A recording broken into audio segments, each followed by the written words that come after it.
All right, everyone, welcome back into another PrizePicks NBA DFS video. Going to be touching on the Miami Heat versus Denver game. So depending on when you guys are watching this video, we'll know what happened for the yesterday's recap. I'm actually recording this while some of the props are still going on. We do know that two of the props have already hit. These two have already hit. Michael Block is finishing his round right now. He's like +6, +5 as I'm recording this. This one's going to hit. So hopefully, given the fact that we had 3 hot dogs and they all seem pretty good, should be a profitable day. We will see, fingers are crossed. Hopefully I didn't just jinx that. And guys, just real quickly as well, I know don't want to get too much fluff to start off with, but I am recording this on Thursday night, which is a full day before the game starts. I kind of wanted to see if we can get to 200 likes and, 3,000, 4,000 views on this video. If that happens, obviously I can start putting out more and more content, which would be beneficial for you guys. It'd be beneficial for me.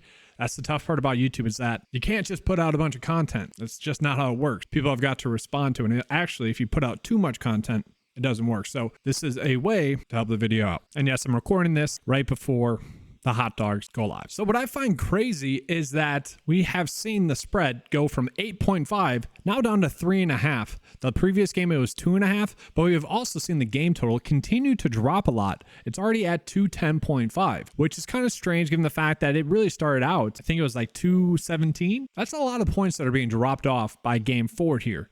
And the spread, even though all the games have really not been close, I know Miami game was close, but the one that they won, but Denver clearly seems like the better team. It's just kind of strange that we are getting that spread. So we might be able to bet it both ways, bet it in a way, maybe Miami does keep it close. Maybe that spread is correct. Or we can kind of bet it like how the last game went, where the Denver Nuggets really played well. So obviously we'll go ahead and break that down. And if you guys have been following along, really my biggest struggle with these playoffs has just been not playing enough. I think all the NBA bets have hit thus far through 3 games. Now there's only been like 5 that I put out there, but most of them that I've called out have also done pretty well. So definitely interesting in that aspect. But we do have Caleb Martin kind of popping up as the best prop bet that we are getting. The over odds are at -127 to get over 10.5 points and assists. Currently projected to get 10.9. And so what I expected last game with Caleb Martin did happen. Okay, they just had a lot of time off. He was able to recover from that sickness and he ended up playing 32 minutes. And I think that that's going to happen again.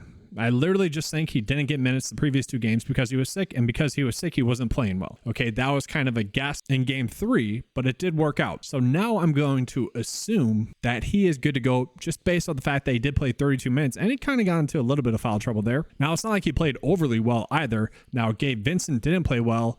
Neither did Max. So yeah, that's part of the reason why Caleb Martin did get some minutes as well, but I do expect him to have a better game. So the question is, do we agree with that prop that we want to go with the points and assists? Well, we did see on the season, he does average around 10 points and about 1.6 assists. So yeah, I would say that that'd probably be the best one that we are getting. Now, could you potentially roll with points, rebounds, and assists as well? You could. I don't dislike that one either, but right now the best one that's popping up is going to be the points and assist prop for Caleb Martin. And as long as he gets the minutes like he has, that should be the best one that we're getting on the day tomorrow or today, depending on when you guys are watching it. Now, the next one is going to be Jimmy Butler for over rebounds and assists. And as we can see, we don't have that many over props here that are projected to get the over as well. We have a lot of these that are in the red. The top 2, thankfully, are projected to get over. So I like to see that. It gives me kind of double confirmation there. So let's go ahead and take a peek at Jimmy Butler a little bit further here. See what he averages on the season, about 11.2, but he has been playing a lot more minutes. So if we look at the projection based off of basically not leaving the court, he should be able to get the over. And while we're doing that, let's just take a peek at Caleb Martin's projected minutes. 30. Okay, good. So if he gets more than that, he should be able to obviously get the over easy. And that could be something that benefits us, guys. The starting lineup, we have to pay attention to that. What is Miami going to do with their starting lineup? So what I find interesting too as well is that these games, they really haven't been close, 2 out of the first 3, but Jimmy Butler is still getting a ton of run, right? So if the game stays close, like Vegas is thinking, I do think we favor the Miami Heat a little bit more.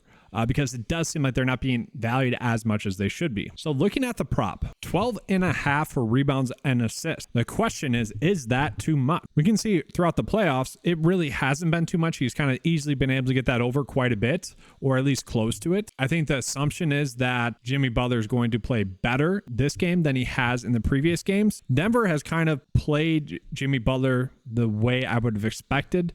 although he has played a little bit better than I actually thought that he would. I mentioned game 1 and game 2. I kind of thought they'd give him the Kevin Durant treatment. Kind of seen that.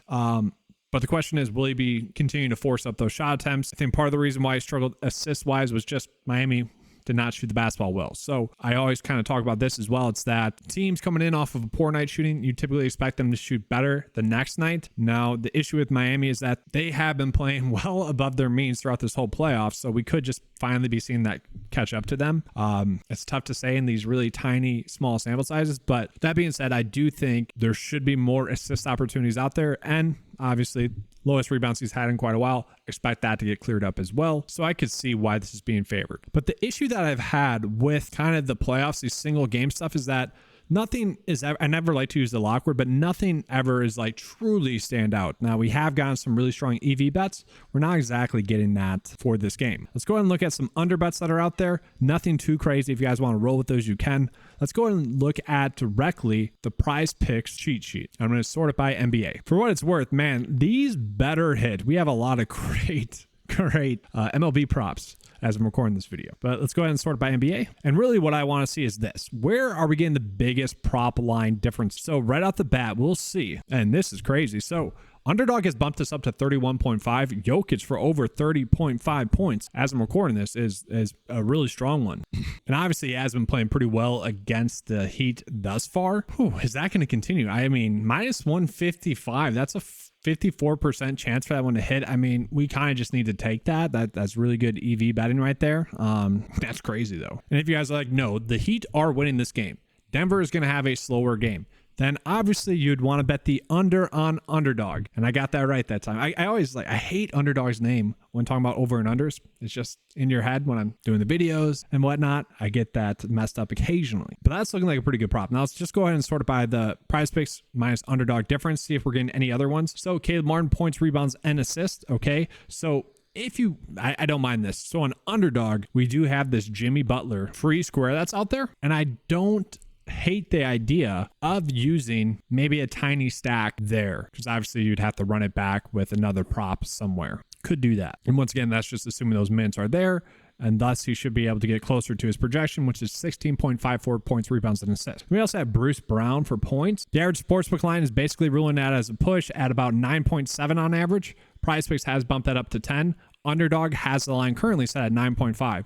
He's projected to get 8.36 though, so it would kind of seem like you'd want to bet the under on PrizePicks there. Now let's go ahead and flip this around, and that's just the Jokic one where we are getting the biggest prop line difference. So interesting in that regard. And then this is very interesting. So this is why taking out the juice for props matter. When we take out the juice, we actually see that the best prop that we are getting would be Jamal Murray for over 2.5 turnovers.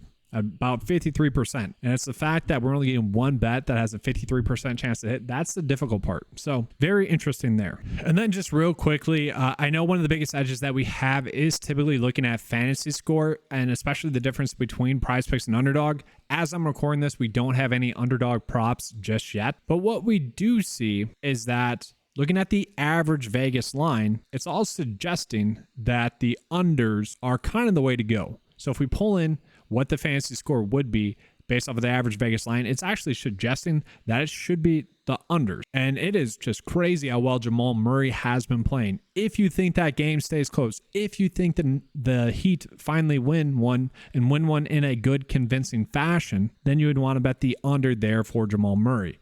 And I guess a correlation thing there would be Gabe Vincent for over fantasy points as well. So as a lot of you guys know, I always try to come out with a bet of the day that is based off of the best bets that we have available for that slate. So with the fact that I am recording this video a little bit earlier than I typically would, this could change throughout the day. Tomorrow, I'm recording this on Thursday, and I'll probably do an updated version of this on tomorrow morning's video that comes out around 10 a.m. Central Standard Time. That'll include MLB, probably WNBA, some PGA props as well. But as it sits right now, these are the 4 best prop bets that we were getting. Obviously, that Jokic one is looking like a great bet for us. The Caleb Martin one, if the minutes are there, I really like that one. And then I do like the Jamal Murray one. That gives us about a 53% chance to hit there as well. But that is going to be all for this video, guys. Hopefully you enjoyed it. Once again, trying to get to at least like 200 likes for this video. So please do hit that like button. That's why I'm recording this video a little bit earlier. And honestly, if I get on this schedule, that just is going to mean more content for you guys. And the way that we're going to be able to do that is by, getting more views, more likes on these videos. So I do appreciate that. Let's have a good slate for this NBA Finals game. Let's have those hot dogs cash. Let's have a good slate for Friday as well. All right, thanks for watching. And as always, let's keep cashing.